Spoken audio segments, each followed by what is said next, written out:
নমস্কাৰ বন্ধুসকল, আজি 6 জুন। 6 জুন তাৰিখটো বিশ্ব ইতিহাস আৰু ভাৰতৰ বাবে অতি গুৰুত্বপূৰ্ণ। ডি-ডে, দ্বিতীয় বিশ্বযুদ্ধ 1944 চন। বিশ্ব ইতিহাসৰ আটাইতকৈ গুৰুত্বপূৰ্ণ সামৰিক অভিযানসমূহৰ ভিতৰত এই ডি-ডে আছিল অন্যতম।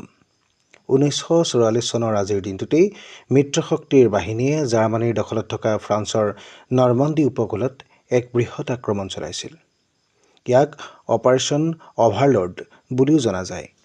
এই অভিযানেই দ্বিতীয় বিশ্বযুদ্ধত নাজী জাৰ্মানীৰ পৰাজয়ৰ পথ প্ৰশস্ত কৰিছিল। ছত্ৰপতি শিৱাজী মহাৰাজৰ ৰাজ্যাভিষেক। 1674 চনৰ আজিৰ দিনটোতেই ৰায়গড় দুৰ্গত ছত্ৰপতি শিৱাজী মহাৰাজৰ আনুষ্ঠানিকভাৱে ৰাজ্যাভিষেক সম্পন্ন হৈছিল। তেওঁ মাৰাঠা সাম্ৰাজ্যৰ ভেটি স্থাপন কৰিছিল। তেওঁ ছত্ৰপতি, ক্ষত্ৰিয় কুলৱন্ত, হাইন্দৱ ধৰ্মোদ্ধাৰক আদি সন্মানীয় উপাধি গ্ৰহণ কৰিছিল। সাৰ্বভৌমত্বৰ প্ৰতীক স্বৰূপে তেওঁ হুন নামৰ সোণৰ মুদ্ৰা আৰু শিৱৰায় নামৰ তামৰ মুদ্ৰাৰ প্ৰচলন কৰিছিল।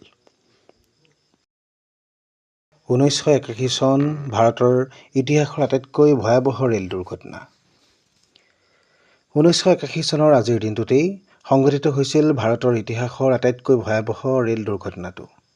বিহাৰৰ বাগমতী নদীত এখন যাত্ৰীবাহী ৰেল বাগৰি পৰাৰ ফলত প্ৰায় 500তকৈও অধিক যাত্ৰীৰ মৃত্যু হৈছিল।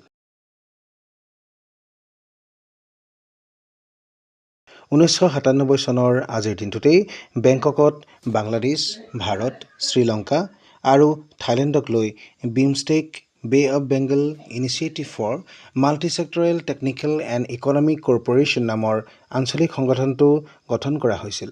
আৰম্ভণিতে ইয়াৰ নাম আছিল BISTEC, Bangladesh, India, Sri Lanka, Thailand Economic Cooperation. Myanmar, Bhutan আৰু নেপাল যোগদান কৰাৰ পিছত ইয়াৰ বৰ্তমানৰ নাম বিমষ্টেক হয়। বংগোপসাগৰীয় অঞ্চলত আঞ্চলিক সহযোগিতা বৃদ্ধি কৰা, বাণিজ্যিক বিনিয়োগ, যোগাযোগ, বিজ্ঞান প্ৰযুক্তি, শক্তি, কৃষি আৰু সুৰক্ষা আদিৰ ক্ষেত্ৰত সহযোগিতা শক্তিশালী কৰা, দক্ষিণ এছিয়া আৰু দক্ষিণ পূব এছিয়াৰ মাজত সংযোগ স্থাপন কৰা এই সংগঠনটোৰ মূল উদ্দেশ্য। এই সংগঠনটোৰ মুখ্য কাৰ্যালয় আছে বাংলাদেশৰ ঢাকাত। ৰাষ্ট্ৰসংঘৰ ৰাছিয়ান ভাষা দিৱস। ৰাষ্ট্ৰসংঘৰ দ্বাৰা প্ৰতি বছৰে 6 জুন দিনটো ৰাছিয়ান ভাষা দিৱস হিচাপে পালন কৰা হয়। আধুনিক ৰাছিয়ান সাহিত্যৰ জনক হিচাপে পৰিচিত কবি আলেকজেণ্ডাৰ পুষ্কিনৰ জন্মজয়ন্তীৰ সৈতে সংগতি ৰাখি এই দিৱসটো উদযাপন কৰা হয়। 1929 চনৰ আজিৰ দিনটোতেই ভাৰতৰ খ্যাতনামা চলচ্চিত্ৰ অভিনেতা সুনীল দত্তৰ জন্ম হৈছিল। তেওঁৰ উল্লেখযোগ্য চলচ্চিত্ৰসমূহৰ ভিতৰত মাদাৰ ইণ্ডিয়া, মুঝে জীনে দো আদি অন্যতম। তেওঁ মনমোহন সিং চৰকাৰত কেন্দ্ৰীয় মন্ত্ৰী হিচাপেও কাৰ্যনিৰ্বাহ কৰিছিল।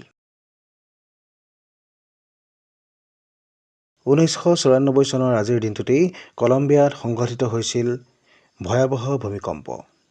এই ভূমিকম্পৰ প্ৰাবল্য আছিল ৰিখটাৰ স্কেলত 6.8। এই ভূমিকম্পৰ ফলত চৰকাৰী হিচাপত প্ৰায় 1000 মান মানুহৰ মৃত্যু হৈছিল। 1851 চনৰ আজিৰ দিনটোতেই ইটালীৰ উদ্ভাৱক এঞ্জেলো মৰিয়ণ্ডোৰ জন্ম হয়। 1884 চনত তেওঁ কফি দ্ৰুতগতিত প্ৰস্তুত কৰাৰ বাবে বাষ্প আৰু পানীৰ চাপ ব্যৱহাৰ কৰা এক বিশেষ যন্ত্ৰৰ পেটেণ্ট লাভ কৰিছিল। এই উদ্ভাৱনেই পিছলৈ আধুনিক এস্প্ৰেছো মেচিন বিকাশৰ ভিত্তি স্থাপন কৰে। 1890 চনৰ আজিৰ দিনটোতেই অসমৰ প্ৰথমগৰাকী মুখ্যমন্ত্ৰী তথা ভাৰত ৰত্ন বঁটাপ্ৰাপ্ত ব্যক্তি লোকপ্ৰিয় গোপীনাথ বৰদলৈৰ জন্ম হৈছিল। ভাৰত বিভাজনৰ সময়ত অসমক পূব পাকিস্তানৰ সৈতে সংযুক্ত হোৱাৰ সম্ভাৱনাৰ পৰা ৰক্ষা কৰাত তেওঁ গুৰুত্বপূৰ্ণ ভূমিকা পালন কৰিছিল। 1999 চনত মৰণোত্তৰভাৱে ভাৰতৰ সৰ্বোচ্চ অসামৰিক সন্মান ভাৰত ৰত্ন তেওঁক প্ৰদান কৰা হয়। অসমীয়া সংগীত পৰিচালক আৰু কণ্ঠশিল্পী ৰমেন বৰুৱাৰ জন্ম হৈছিল 1940 চনৰ আজিৰ দিনটোতেই।